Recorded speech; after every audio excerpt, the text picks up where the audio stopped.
Yo les amis, j'espère que vous allez tous très bien et je suis super content de vous retrouver pour une nouvelle analyse. Alors aujourd'hui, comme promis, on fait un point coronavirus, on fait un point sur son impact pour la planète foot avec deux questions.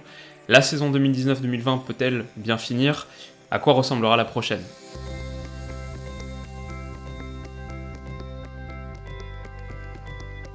Alors pour commencer avec les toutes dernières infos, la LFP a effectivement annoncé la suspension de la Ligue 1 et de la Ligue 2 jusqu'au week-end du 4 avril. Alors c'était déjà le cas en Italie, en Espagne, au Portugal, en Belgique, aux Pays-Bas, entre autres.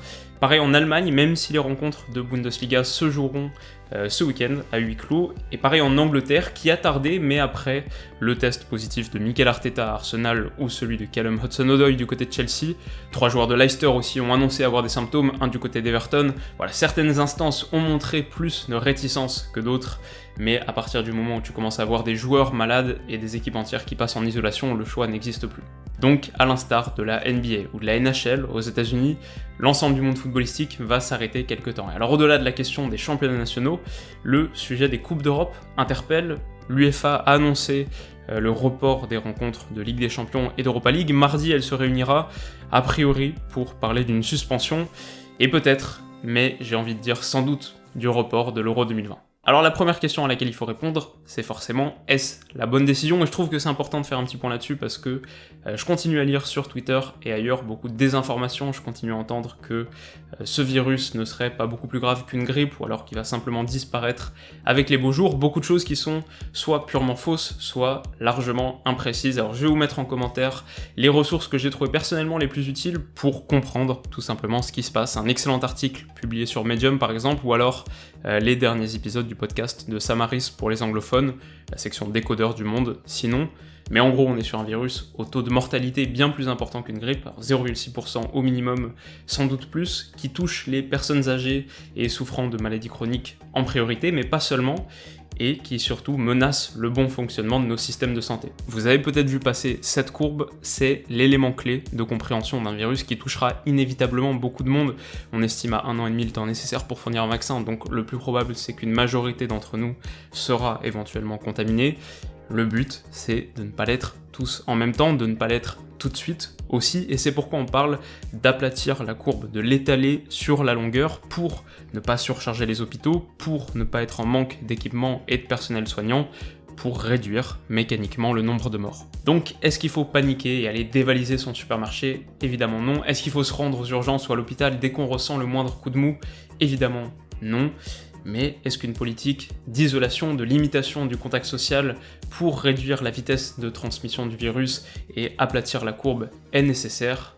Évidemment oui. Alors pour en revenir au football maintenant, cette suspension généralisée de la saison 2019-2020 est une réponse adéquate qui pose plusieurs problèmes. Les instances rechignent à l'évoquer publiquement, mais déjà la question financière des droits télé qui ne seront pas versés intégralement par les diffuseurs, de billetterie.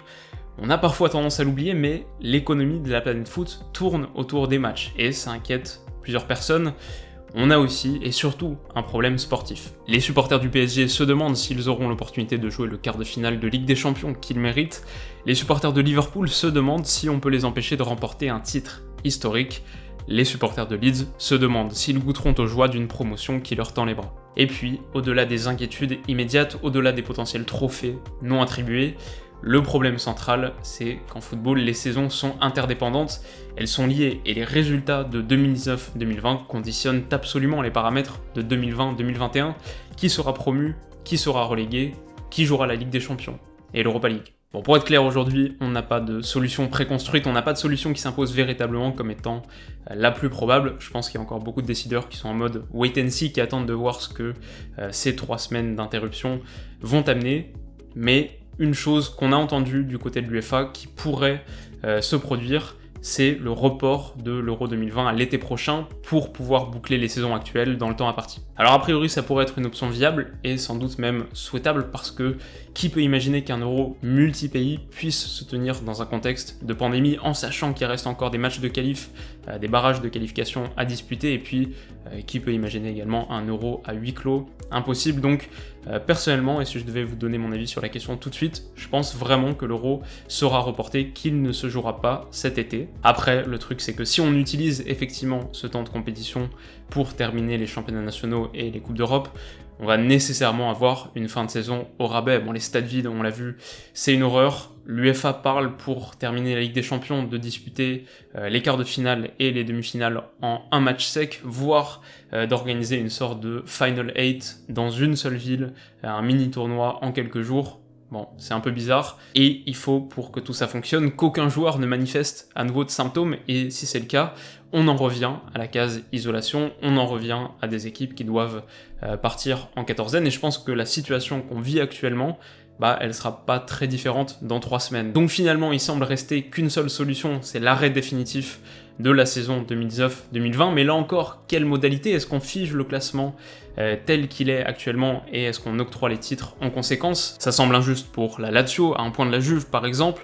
Alors est-ce qu'on annule totalement l'exercice? Ça semble injuste là pour Liverpool de ne pas remporter la Première Ligue, ils ont quand même 25 points d'avance sur City. On est à un moment où ça va pas être simple de jouer plus de matchs, et en même temps c'est inacceptable de tirer un trait sur les 3/4 de la saison. Donc voilà en gros l'état d'une situation où la décision de suspendre les rencontres est sanitairement la bonne, aucun doute là-dessus, mais où la suite va être sportivement très compliquée à gérer. Alors si je devais formuler un prono par rapport à tout ça, je dirais qu'il y aura nécessairement beaucoup de frustration, une vraie sensation d'injustice pour beaucoup de supporters, beaucoup de suiveurs. Ça va être très compliqué à gérer. Je dirais que je vois pas les championnats être définitivement annulés. Je pense qu'on aura une forme de bricolage pour permettre aux saisons d'aller à leur terme. Ce sera pas très beau à mon avis, peut-être des playoffs, peut-être pas, peut-être autre chose, mais je pense qu'on aura ce bricolage et voilà, je pense que les intérêts financiers seront assez vocaux. Après, ce sera forcément à huis clos, ce sera forcément sans spectateurs, donc pas une partie de plaisir. Et puis je pense enfin que l'Euro 2020 sera effectivement reporté. Voilà, j'espère me tromper. En tout cas les amis, c'est en gros ce qu'il faut savoir, comprendre sur la situation actuelle dans le monde du foot. Il y aura bien sûr des développements qui mériteront leur éclairage et donc on aura l'occasion d'en reparler, on en rediscutera ici. Se pose aussi logiquement la question de la suite de l'activité sur la chaîne, et alors par rapport à tout ça j'ai pris quelques décisions. La première, c'est de suspendre provisoirement le retour. Voilà, depuis le début de l'année, je vous proposais cette série, un portrait détaillé des sélections participant à l'Euro, et on a fait pour l'instant 9 épisodes sur 24. La série reprendra bien sûr quand on aura plus de certitude sur la suite des événements, et voilà, même si c'est l'année prochaine, on la terminera avant le coup d'envoi de l'Euro, promis. Mais deuxième chose, et là c'est quand même une meilleure nouvelle, c'est qu'en l'absence de match, ou en tout cas avec une actualité qui est forcément moins chargée, j'ai décidé de relancer le tout premier format foot de la chaîne, à savoir l'analyse quotidienne de sujets historiques et thématiques. Donc je m'interdis pas d'éventuels jours de pause, j'espère ne pas tomber malade par exemple, mais le but c'est de repartir sur un cycle de courtes vidéos, entre 4 et 6 minutes, de courtes vidéos quotidiennes à chaque fois sur un sujet foot qui m'intéresse. Voilà, je pense que ça peut être l'opportunité de transformer ce moment pas facile en une période productive, fertile, intéressante pour tous, et donc ça commence lundi. Alors si cette vidéo vous a plu, n'hésitez pas à mettre un petit pouce bleu si vous voulez qu'on vive les prochaines semaines ensemble. Si vous voulez participer à l'aventure de l'analyse quotidienne à nouveau, vous pouvez aussi vous abonner à la chaîne. De notre côté, donc, on se retrouve très vite pour la suite. On se retrouve lundi, et d'ici là, comme d'habitude, passez une très bonne journée, un excellent week-end. Plus que jamais, prenez soin de vous surtout. Bisous.